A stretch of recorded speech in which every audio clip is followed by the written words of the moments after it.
Hi everyone, Khadijah Anderson here with Little Bohemians. My other videos talk about me and my background, so I'm just not going to even do that this time. You go look at another one. I think I mention it every single time except this one. This is a continuation of my Common Toddler Issues series of some different ideas of things that happen commonly to our children and that spreads into younger kids as well and a little bit older into preschool age. So, you know, this isn't limited to toddlers, but this is sort of toddler stuff. Because, you know, as I've mentioned before, development is on a continuum for all children. So just because a book might say at 12 months old your child will do such and such, it obviously does not mean that on their first birthday, wow, all of a sudden they can do whatever. Of course, you guys know that. But sometimes we sort of forget that kids are still really young and still you know, developing lots of these things, and especially if it's a cognitive development that they have no control of.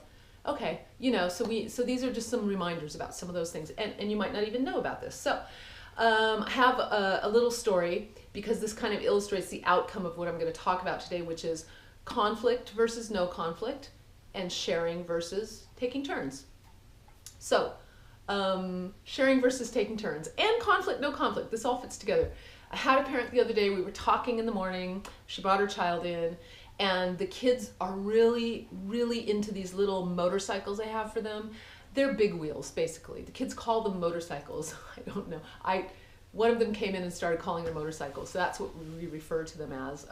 Tricycles for underage 3-year-olds, I found that the trikes I've gotten in the past, the kids will turn the handles and they kind of tip over a lot easier, but the big wheels are set really low. And if you don't know what that is, it's the trike that's really low to the ground with a big front wheel. Okay, and the kids can't really pedal until they're about 3, so they use their feet. So there's only 2 of those in my backyard. I have some other riding toys, but this group of kids really into those, and I'm gonna need to get another one because there were 3 kids on the yard, out in the yard, and 2 of them, you know, went running for the same motorcycle because one of them was already taken. And so I was talking to a mom and that happened, and we just sort of stopped a minute and we watched, and the one child started to get on and the other one kind of looked kind of perplexed, and I said, "Oh, you wanted the motorcycle and your friend got on the motorcycle." And I just stopped, and the child just kind of went and walked away. So that is going to illustrate a few things. Conflict versus no conflict.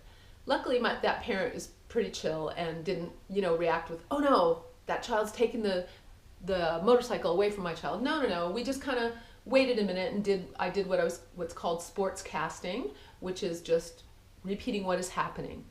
You wanted the motorcycle. Your friend got on it. You still want the motorcycle. On and on, okay? So, and then what happened was the child just walked away and went and got something else, all right? So what an adult might see as a conflict, to a child isn't necessarily a conflict, and we don't even need to step in. So, so that was an interesting thing that happened. Another thing about that is that usually I found that kids who let the other kids take their toys away from them and, you know, don't put up a fight at all, don't seem to care. I had a parent once come in and say to me, "My child's being bullied at your daycare by the other kids." And I said, "Oh, well, it doesn't seem like bullying because your child is just okay with the children coming and taking toys." So there's our abstract interpretation of what's happening. But then what happened shortly after, and I'd had this happen with another child previously, so I knew this was coming. One day, that child was holding on to a toy. Another child came over and reached for it, and that child, who normally would just have let it go, said, "Mine!" and held on really tight to that toy. We were all really surprised. The child that was going to take the toy was surprised. I was kind of surprised. I sort of knew it was coming though, because it had this exact same thing happen with other children. You know, it wasn't a conflict. The child felt like it was okay to just let the toys go. But this one instance, this child decided that that was a toy that they wanted. And I think the reason the other child sort of let go and stepped back right away is because of what I practice here which is my next little topic called taking turns versus sharing. So in that situation, and I've seen this at childcare facilities. I worked for 8 years in bigger facilities. This kind of stuff happened all the time. The adult that's there watching the children and supervising them might say, "Oh, you need to share that. You can use it for a few minutes and then you're going to give it to, I'm going to count," or some kind of arbitrary control mechanism that the adult is now going to impose on the children by saying, "Okay, you're going to share this. You're going to have to give that motorcycle to your friend or that toy to your friend in a few minutes." So what that does is it makes everybody, number one, look at the adult when there's something going on. Instead of that sort of spontaneous, the children just wait and they kind of like feel out the situation and then they act. And so what happens is, instead of that, if I see there's a little conflict and if the child grabbing onto the toy isn't letting go, I'll broadcast what's happening. "Oh, I see you want the ball and your friend has the ball," and I'll wait. And if they're still like, got a death grip on it, both of them, they're facing off and they're kind of looking at me, which I don't really want, but younger children come to expect us to sort of help them out, and that's okay. And I say to them, "Let's get you another ball. Your friend is using that one. Let your friend is having a turn and you can have another ball." Or if there's only 2 motorcycles, I will say, "When your friend is done, you can have a turn." Now, a couple of things have happened. I've used these terms for 10 years now. And what happens is, when the kids hear this often enough, number one, they're not freaked out when another child comes over to take what they're using. They really aren't. Trust me. I mean, I've seen this over and over and over again.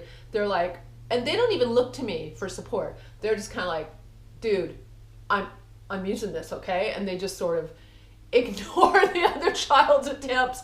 And the other child will be like, "All right." So again, no conflict there, okay? They've worked it out. And that is the exact point of this little exercise, not forcing my adult idea about that they have to share and give this toy, but letting them use it as long as they want. If they want to sit on that tricycle, motorcycle all day, they can. Of course, they're not going to, okay? We know they're not going to do that. So we know that they're going to get up. And by then, usually the child is, busy playing with something else. Or this is what I've had happen because of this taking turns, letting them have ownership of this action that they're doing and that they're interested in, by giving them the permission to just do that and asking the other child to wait or go find something else. That child, I'm telling you, 9 out of 10 times, the day comes when that child remembers, "Oh, my friend wanted this," and will take the toy to them and give it to them. And that, I don't expect that, but that has happened so many times. There we have empathy building, and we don't have sort of this struggle, and they're not looking to me for a solution because, we want them to be independent and work these things out. This is how children learn socialization, and they know that play is an amazing way for children to learn this sort of interaction. So it's way better than me saying, "You have to share," or, "Okay, you can have it for 2 minutes and then you have to give it to your friend after that." I don't do that at all. And honestly, this works. It's hard. You just kind of have to go, just cover your mouth. Don't say the S word. No S words, no share. And it works. Trust your children. This is what, they're learning. They're learning through their interaction. They may have a child who gets really angry at them for trying to take their toy. Okay, let's see what that's about. And again, you can broadcast. You can say, "Oh, he sounds very mad that you're taking that. He doesn't want you." Oh, sorry, no he. "Your friend doesn't want you to take that." Okay? So again, is it a conflict? Is it not a conflict? We don't need to step in and help. Is it sharing? Well, yeah, in a way it is sharing. I mean, taking turns is kind of like sharing, but again, we're giving the control of that over to the children because we want them to learn that it's okay to cooperate or not cooperate. And, we need them to learn those kind of valuable social skills. So that's it for today. Thank you so much for watching. What do I tell you? Subscribe, right? Send this to your friends if you find this useful, or, people with young children. Any questions you should have or comments, please write them in the little thing below. I'm pointing as if there's something below me, but you looking at the YouTube thing, there should be comments below me. All right, have healthy, happy children, and have a great day. And I'm going to reach over and shut the camera off now because I don't have an assistant. Bye.